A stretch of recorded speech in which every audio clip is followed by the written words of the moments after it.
Mau pangeran gak gawe ketombe iku ora ana pabrik sampo.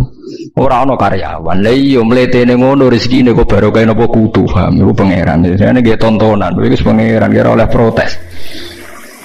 Jadi mulane ngendika Nabi wong nak mulya nemen-nemen eling hampir semua asbabur rizki iku sangka masalah-masalah kesalahan. Iku sebagai pangeran ngenyak manusa nak kowe trimo ngono. Mulane Sayyidina Ali nyontokno beberapa inane manusa iku kowe nak salat iku ora oleh ana najis. Dadi nak kena telek diumbah, nak klambine najis diumbah.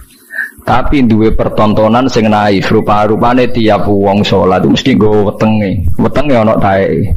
Di wong ngalor ngidul nggo WC. Dadi kan eling ngono mulyane ning ndi? Wis diarani wajib suci tapi tetep gledek nggawa WC. Iku pangeran. Dadi wong nak mulya nak mlete ku eling mafi ma'iddatika. Lan ketika Sayyidina Ali wong nak mlete mbok eling sing digawa iku apa? Maksude WC niku sing digawa napa ngalor gitu. Dieling-eling ya. Terus niki ngaji ben sampean roh. Dadi konflik-konflik niku asal tidak sampai maksiat kados saling bunuh itu baik. Ketatanan sosial ini bergantung mereka harus saling beda. Kalau nanti mau riwayat teng sebuah kitab, kalau yakin hadis itu tidak dhaif.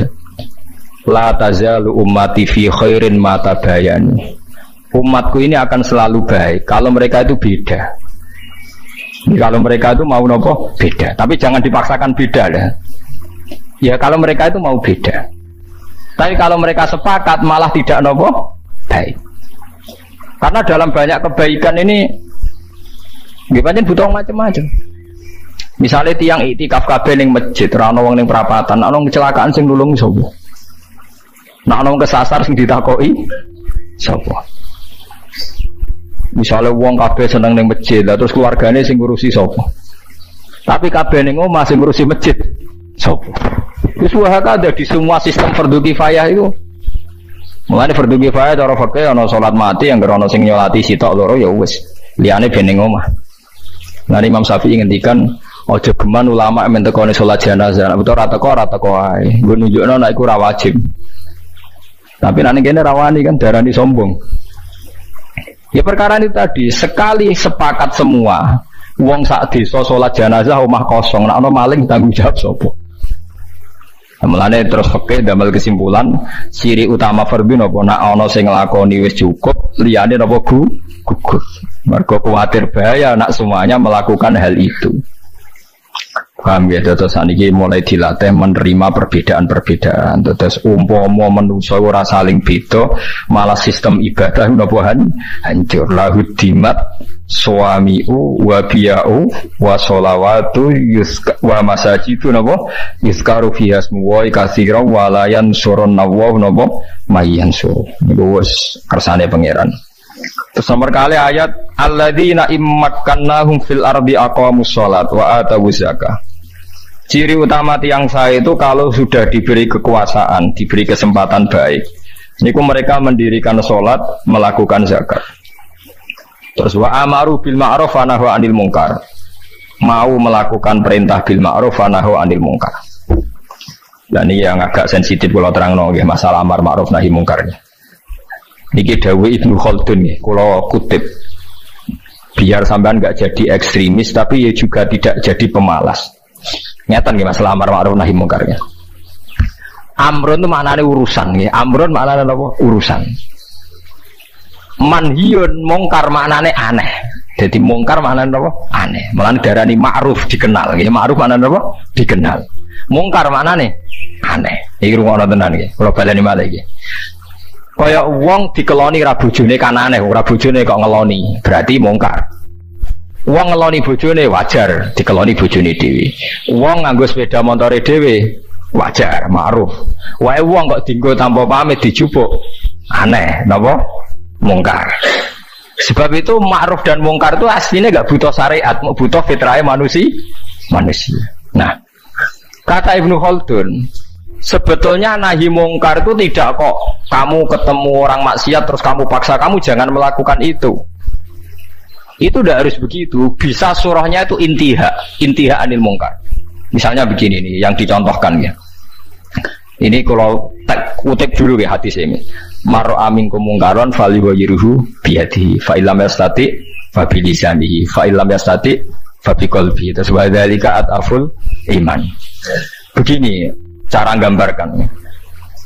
Dulu itu pernah ada kelompok ekstremis di mana dia itu minoritas sekali melawan dinasti yang kuat. Zaman pemerintahan Abbasiyah, Fatimiyah macam-macam. Akhirnya dihukum gantung. Walhasil akhirnya mati sia-sia.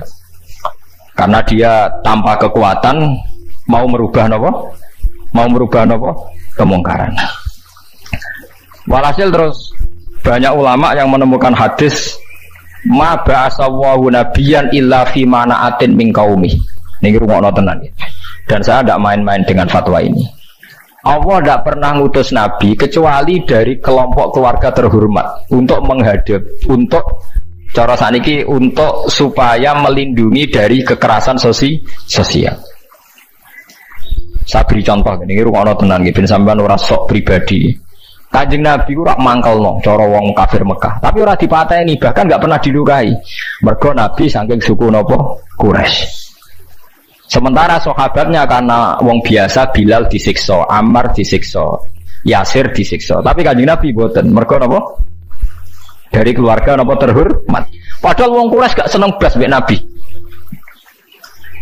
Nabi Syuaib nggih ngoten. Nabi Syuaib itu kaum merah seneng, tapi ora disiksa. Perkarane cara sakniki Gus utawa ningrat.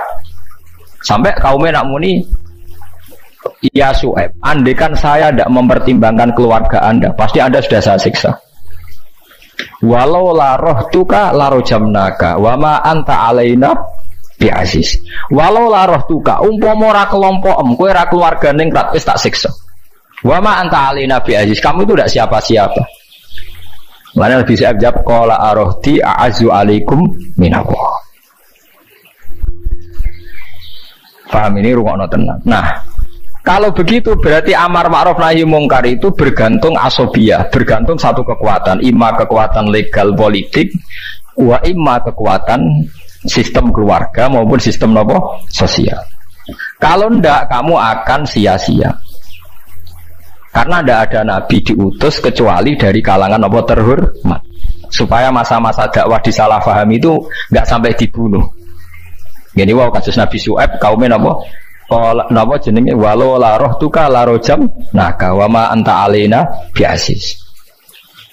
Qala ya qaumi arohti a'azzu alaikum minallah wattakhadhtumuhu wara'akum napa dziriya. Terus saiki Nabi sinten niku Saleh.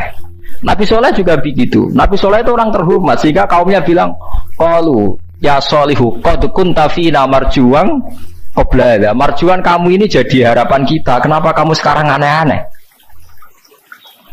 Dan ini gue pengetahuan gitu. Kalau begitu, terus fatwanya Imam Ghazali, ben sampean ora sidik-sidik muni amar ma'ruf nahi mungkar. Terus Imam Ghazali berfatwa, la budda min rajulin min malin au adna jahin yutahassanu bihi dinu. Niki radi nyinggung santri sing nemen melarat paham, tapi gak apa-apa iki hukum. Mboten apa-apa nak barokah ngaji niki sing melarat teman-teman dadi mboten sida paham nggih niki mergo barokah fatwa niki. Seharusnya orang yang memegang agama itu punya adna malin, ya punya apa?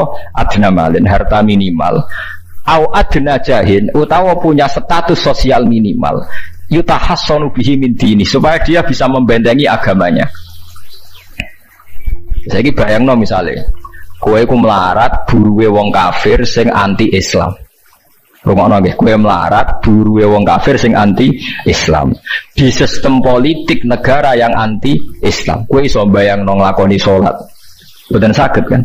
Bagaimanapun kita nyaman salat di Indonesia mergo pejabat salat. Kita ya ora buruwe wong kafir sing nglarang salat. Artinya kita sekarang salat nyaman barokah adnal mal, ada sistem sosial, adnal jah, sistem apa saja sing menopang salat itu enggak dianggap masalah. Lah saiki suratul masalah iso mbok walik, jajal ae saiki kowe urip ning Timor Leste misal.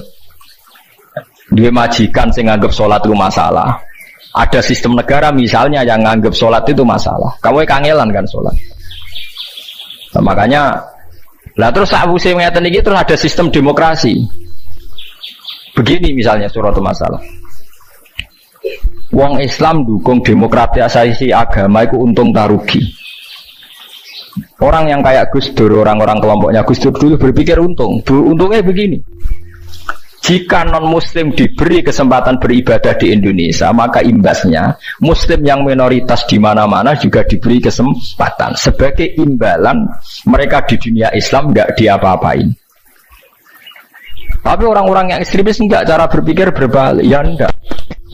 Kalau kita membiarkan non-muslim ibadah, artinya membiarkan kesyirikan. Terus jadi istihad sing liar.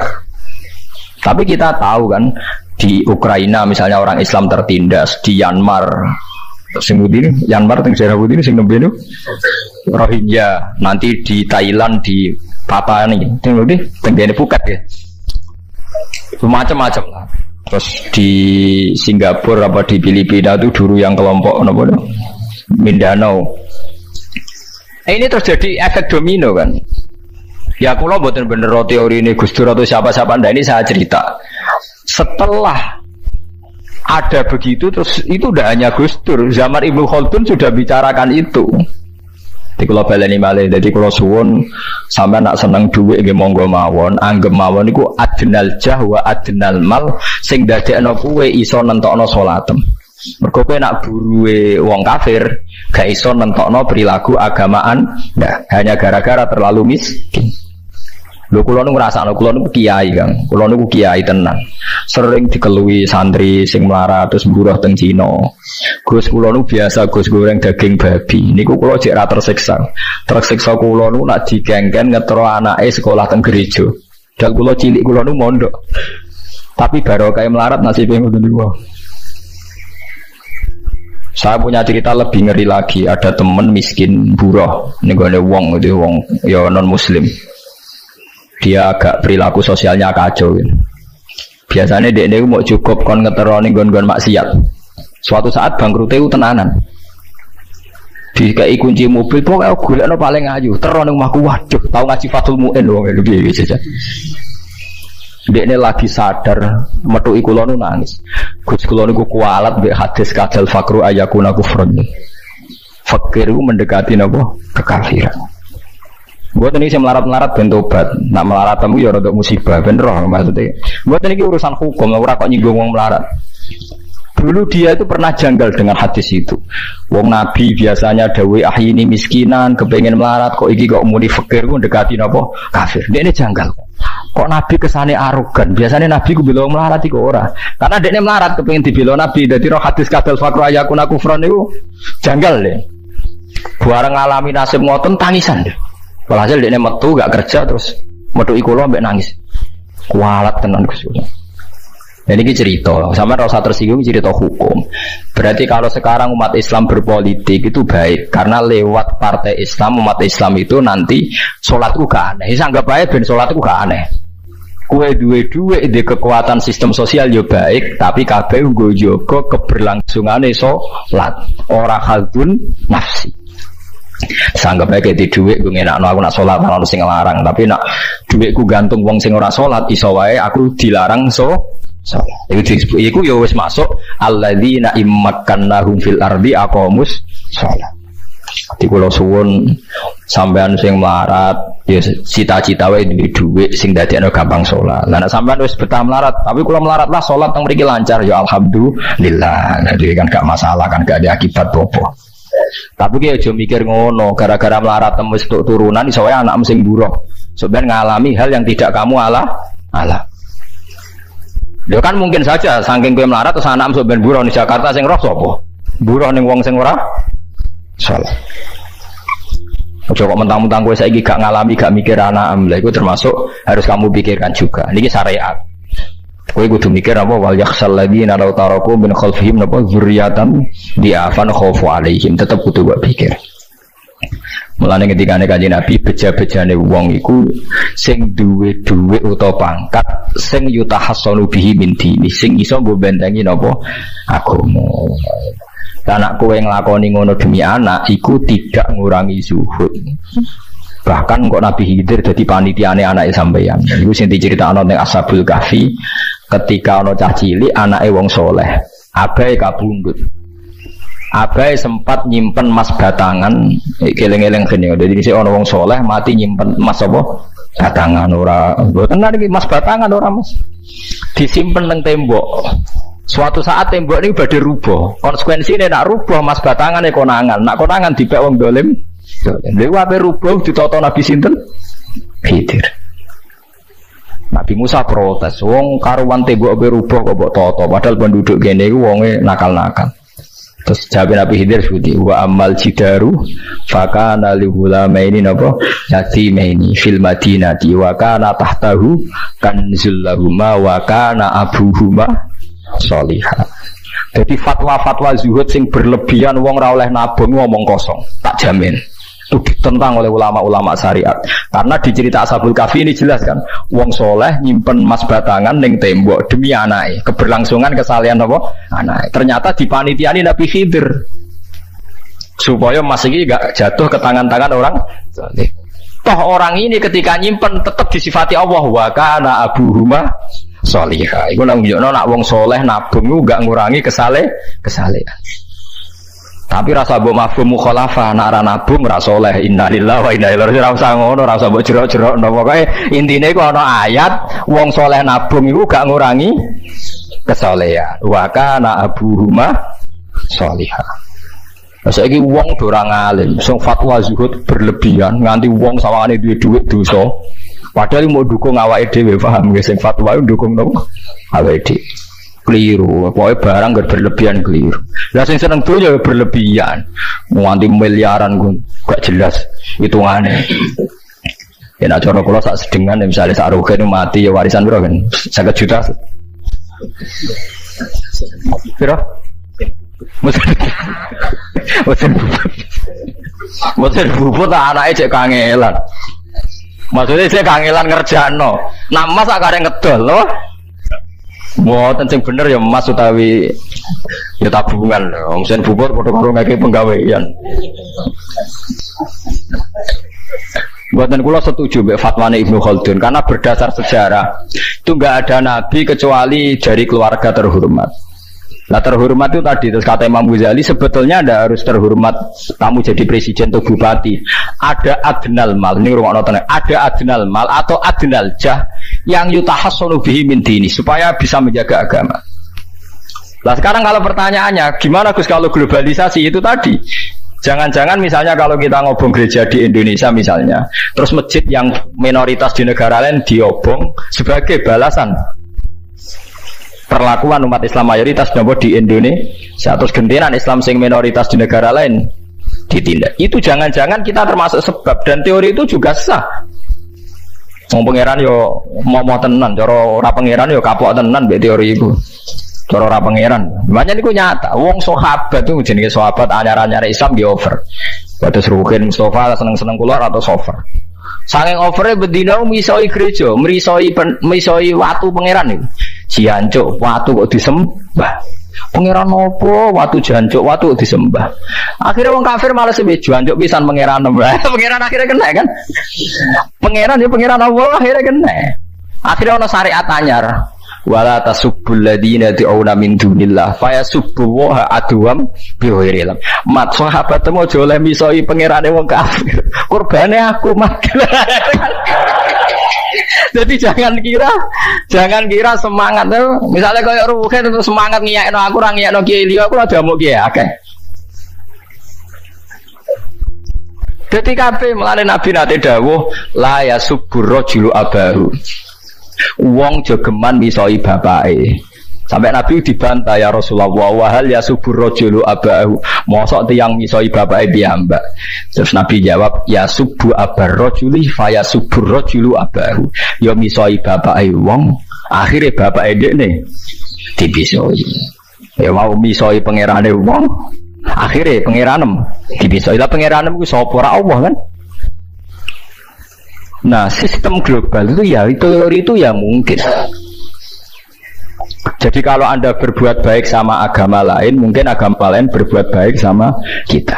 Di negara yang saudara kita minoritas, kayak di Bosnia, di Rohingya, di Phuket, di macam-macam di Mindanao, mungkin bahkan di Amerika. Malane wong kendel ning Pulau Jawa perlu ditakoki, kowe kendel mergo mayoritas apa mergi yo? Mergo jihad.